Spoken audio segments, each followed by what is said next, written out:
Who is history's most dangerous son-in-law? The answer might surprise you.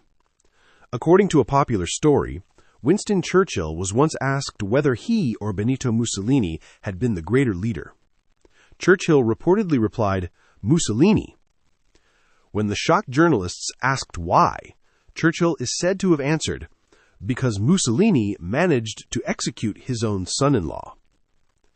Whether the story is true or not, it introduces one of history's strangest patterns: the deadly fate of powerful rulers' sons-in-law. From the Ottoman Empire to Fascist Italy, and all the way to Saddam Hussein's Iraq, becoming the ruler's son-in-law often meant entering the palace, but not always leaving it alive. One of history's most famous royal sons-in-law was Pargalı Ibrahim Pasha, although some historians debate whether he actually married Hatice Sultan, the sister of Suleiman the Magnificent. He is widely remembered as the Ottoman Empire's most powerful son-in-law. Born outside the Ottoman dynasty, Ibrahim rose from slavery to become the empire's grand vizier and Suleiman's closest friend. For years, the two men appeared inseparable, but extraordinary power often breeds dangerous ambition. As Ibrahim's influence continued to grow, many within the palace began to believe he saw himself as more than a loyal servant of the Sultan. Whether he truly desired the throne or simply accumulated too much authority remains a matter of historical debate. What is certain is that Suleiman eventually came to see Ibrahim as a threat. In 1536, after sharing a final dinner with his oldest companion, Suleiman ordered Ibrahim's execution inside Topkapi Palace. The man who had entered the palace as family left it as one of the Ottoman Empire's most famous victims. Centuries later, history repeated itself in Fascist Italy. This time, the ruler was Benito Mussolini. His son-in-law was Galeazzo Ciano, one of the most influential men in the fascist government. After marrying Mussolini's daughter, Edda, Ciano became Italy's Minister of Foreign Affairs and one of the dictator's most trusted allies. But the Second World War changed everything.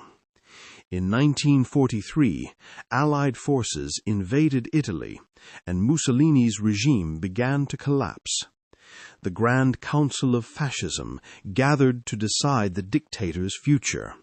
When the votes were counted, Mussolini discovered that his own son-in-law had voted against him. Soon afterward, Mussolini was removed from power and arrested. With Adolf Hitler's support, however, Mussolini returned to power only weeks later. This time, there would be no forgiveness. Those who had betrayed him were sentenced to death.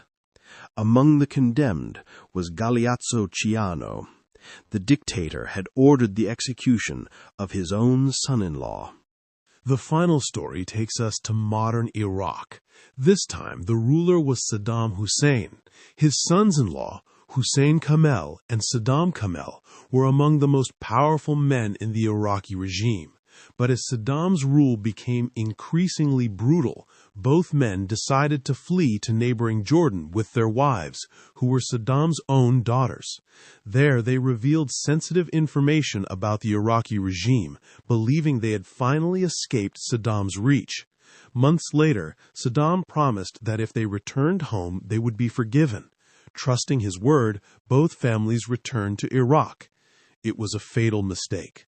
Soon after their return, the two brothers were surrounded and killed by forces loyal to Saddam's regime. Their deaths sent a chilling message throughout Iraq. To betray Saddam Hussein meant there would be no mercy, even for members of his own family.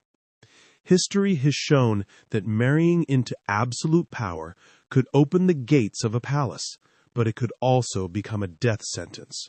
From the Ottoman Empire to Fascist Italy to modern Iraq, history repeatedly reminds us that loyalty inside a ruler's family was often measured by survival. The past never truly disappears. It only waits to be rediscovered. This is lost history.